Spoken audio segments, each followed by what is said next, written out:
शांतिपुर धाम, जहाँ अद्वैताचार्य का घर है और जहाँ वे हर वर्ष अपने गुरुदेव श्री माधवेंद्र पुरी के तिरुभाव तिथि पे भव्य महोत्सव का आयोजन करते थे, जहाँ लाखों की संख्या में भक्त आते थे। आज भी यह उत्सव गोविंद द्वादशी को मनाया जाता है। माधवेंद्र पुरी भगवान के इतने महान भक्त थे कि भगवान उनसे बातें करते थे और एक बार उनको चंदन लाने दक्षिण में भेजा। इसी समय उन्होंने अद्वैताचार्य के घर पे विश्राम किया था और उनको हरि नाम की दीक्षा भी दी थी। अद्वैताचार्य महाविष्णु के स्वरूप हैं और उनका घर भी एक धाम ही है। यहाँ उन्होंने कई वर्षों तक भगवान के आवाहन के लिए शालिग्राम की भक्तमयी सेवा की और फिर जब स्वयं भगवान श्री कृष्ण ने चैतन्य महाप्रभु के रूप में अवतार लिया तो इसी घर में वे संकीर्तन करते थे। परम पूज्य श्रील इसी भक्तिवेदांत स्वामी प्रभुपाद भी यहाँ के राधा मदन गोपाल और नरसिंह शालिग्राम के समक्ष कृष्ण भावनामृत की सफलता के लिए प्रार्थना करते थे। आज हम इसी घर में भक्त और भगवान की लीलाओं की एक सुंदर झांकी प्रस्तुत करने जा रहे हैं। तो आइए देखते हैं नाटिका शांतिपुर धाम की महिमा। सन 1450 नवद्वीप को विद्या का केंद्र कहा जाता था। वेद उपनिषद यहाँ पढ़ाए जाते थे और पूरे भारत से लोग यहाँ शास्त्र सीखने आया करते थे। पर धीरे धीरे लोग शास्त्र अध्ययन और कर्मकांड में इतना उलझ गए कि वे भूल गए कि सारे शास्त्र का सार है श्री कृष्ण भक्ति।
जय माँ काली।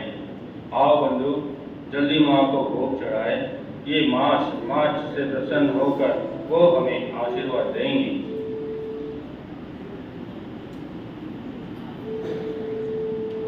बंधु, आज का विवाद का विषय बढ़िया था। भुक्ति, मुक्ति और सिद्धि। क्या तर्क पंडित जी दे रहे थे, मजा आ गई। बंधु, मेरा पड़ोसी प्रतिदिन कृष्णा का नाम जपता है और मुझे कहता है कृष्णा भक्ति निष्काम अतएव शान भुक्ति मुक्ति सिद्धि कामी सकलेव शान। कृष्ण भक्ति वो तो तुम्हारे पड़ोसी जैसे गरीब और बेकार लोग करते हैं। चट्टोपाध्याय है हम लोग, कुलीन ब्राह्मण, सारे वेद हमें जुबानी है।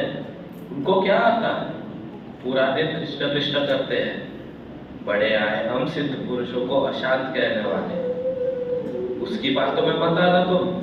चलो चाहते हैं भोजन करने। हरी हरी हरी हरी। ये है कलयुग के दुर्भाग्यशाली लोग जो कृष्ण को भूल चुके हैं।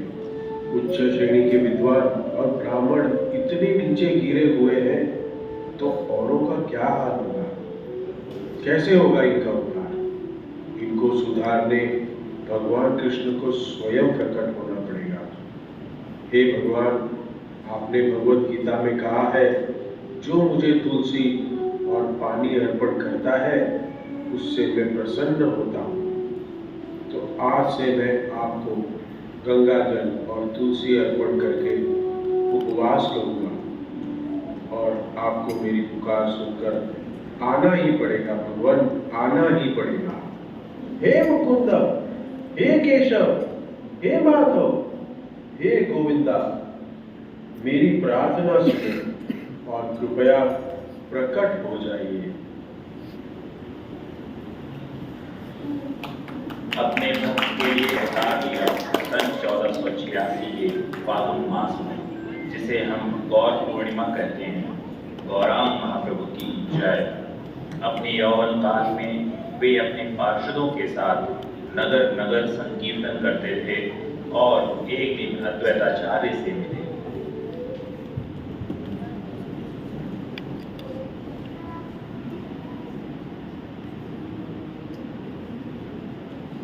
मेरे प्रकट होने का कारण आप ही हैं।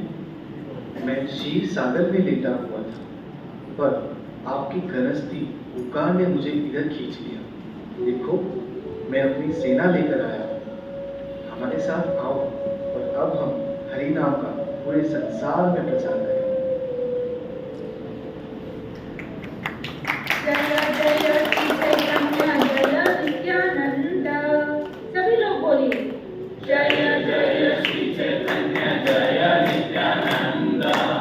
जय अद्वैत चंद्र जय गौर भक्त वृंद। जय अद्वैत चंद्र जय गौर भक्त वृंद।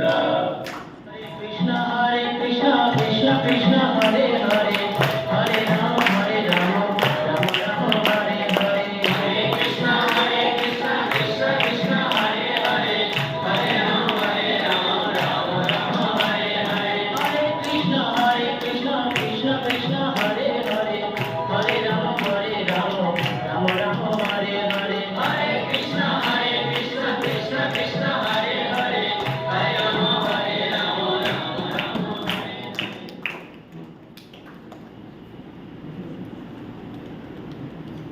मैं इधर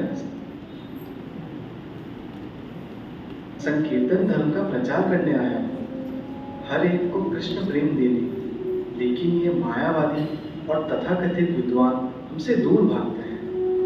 इन लोगों को कृष्ण भक्त बनाने के लिए मुझे सन्यासी बनना ही पड़ेगा, तभी वे मेरा सम्मान करेंगे और मेरी बातें सुनेंगे। नहीं महाप्रभु नहीं, कृपया हमें मत छोड़ के जाइए। हम सब आपके दर्शन के बिना मर जाएंगे। मैंने संन्यास लेने का तय कर लिया है। नित्यानंद, गदाधर, आप कल मेरे साथ चलोगे। चैतन्य महाप्रभु ने केवल 24 साल की आयु में संन्यास ले लिया। अपनी प्यारी माँ और सुंदर पत्नी का त्याग किया, केवल कलयुग में लोगों को भक्ति सिखाने के लिए। केशव भारती तीर्थ से उन्होंने संन्यास दीक्षा ग्रहण की और फिर चल पड़े भगवान कृष्ण की खोज में।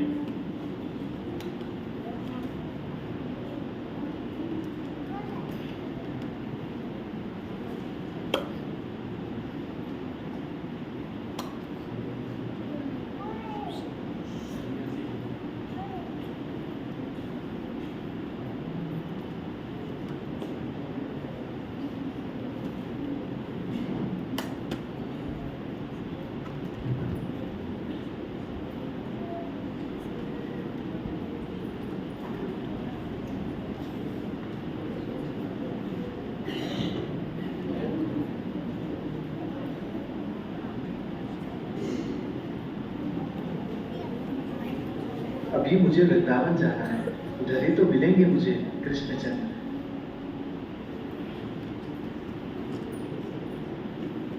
इस तरह क्या भगवान अपने प्रिय भक्तों को छोड़कर जा सकते हैं? अद्वैत आचार्य, श्रीवास, सची माता और नवद्वीप के सारे निवासियों की क्या दशा होगी? उनकी आंखों के प्रेम पूर्ण अश्रु मुझे पुकार पुकार के कह रहे हैं, एक बार महाप्रभु से मिला दो। मुझे कोई युक्ति अवश्य करनी पड़ेगी, भले ही गौरांग मुझ पर क्रोधित क्यों ना हो जाए।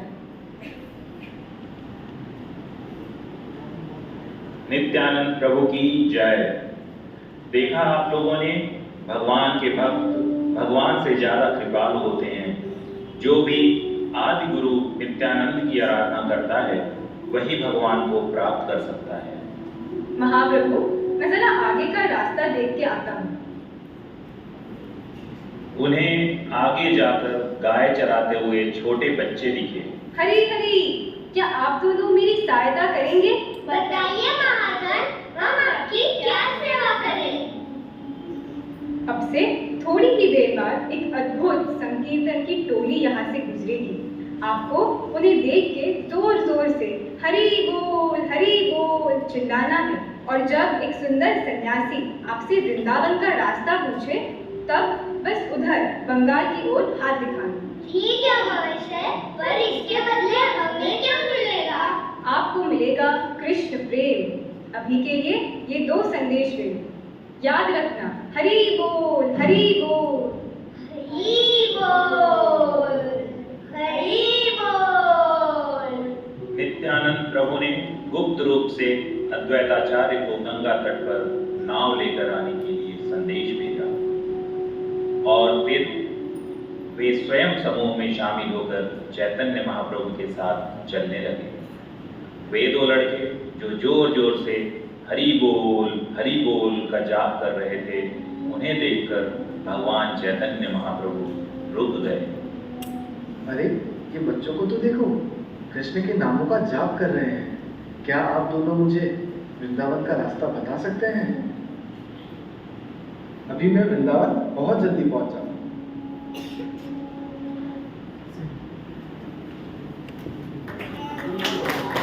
जल्दी ही वे गंगा के तट पर पहुंच गए और भगवान चैतन्य यह सोचकर कि सामने यमुना नदी है, उसमें उतरकर प्रार्थना शुरू कर दी।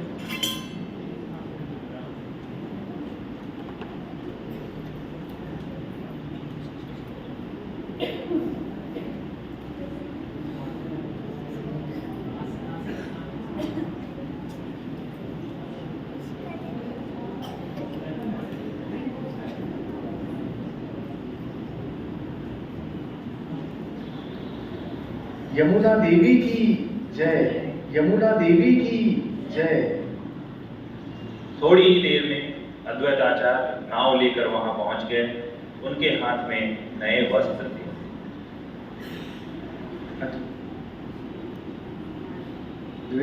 तुम भी वृंदावन आए हो? नहीं महाप्रभु, ये राधा देश है, वृंदावन नहीं। और आप गंगा नदी में खड़े हैं। गंगा? ओह, नित्यानंद ने मेरे साथ छल किया है। मुझे उन पर क्रोध आ रहा है। वे कभी कोई बात नहीं मानते। महाप्रभु, आप शांत हो जाइए। जिस जगह आप है वह स्थान वृंदावन बन जाता है। और देखिए, यह गंगा और यमुना का संगम है, इसलिए आप यमुना की प्रार्थना करने में गलत नहीं है। अब कृपया बाहर आके नए वस्त्र धारण कीजिए और मेरे घर शांतिपुर चलिए। उधर मैं आपको भोजन कराना चाहता हूँ। भगवान चैतन्य और उनका दल अद्वैताचार्य के स्थान की ओर बढ़े।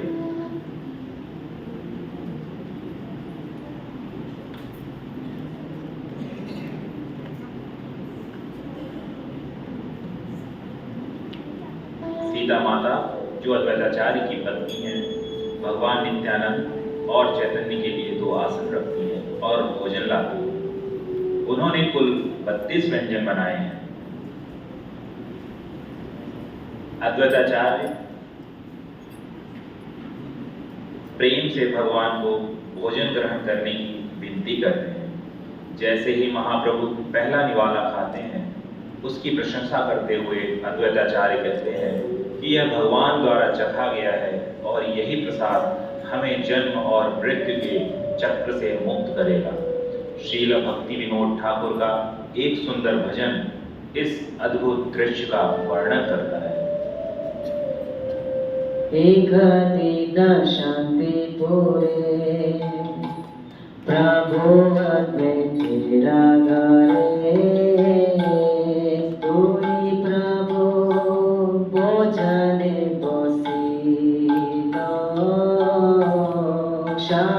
कोरिया स्वदाना प्रभु बोले भक्तगणा वेशा कृष्ण स्वलीलो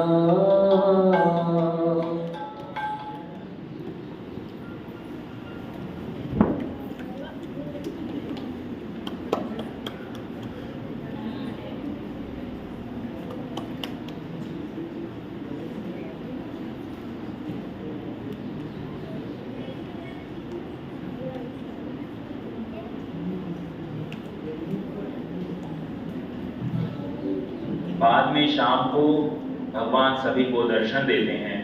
शची माता और पूरा नवद्वीप भगवान के दर्शन के लिए आता है। हर कोई भगवान के साथ मंत्रोच्चारण करते हुए संकीर्तन में भाग लेता है और उसके बाद प्रसाद सेवन करता है।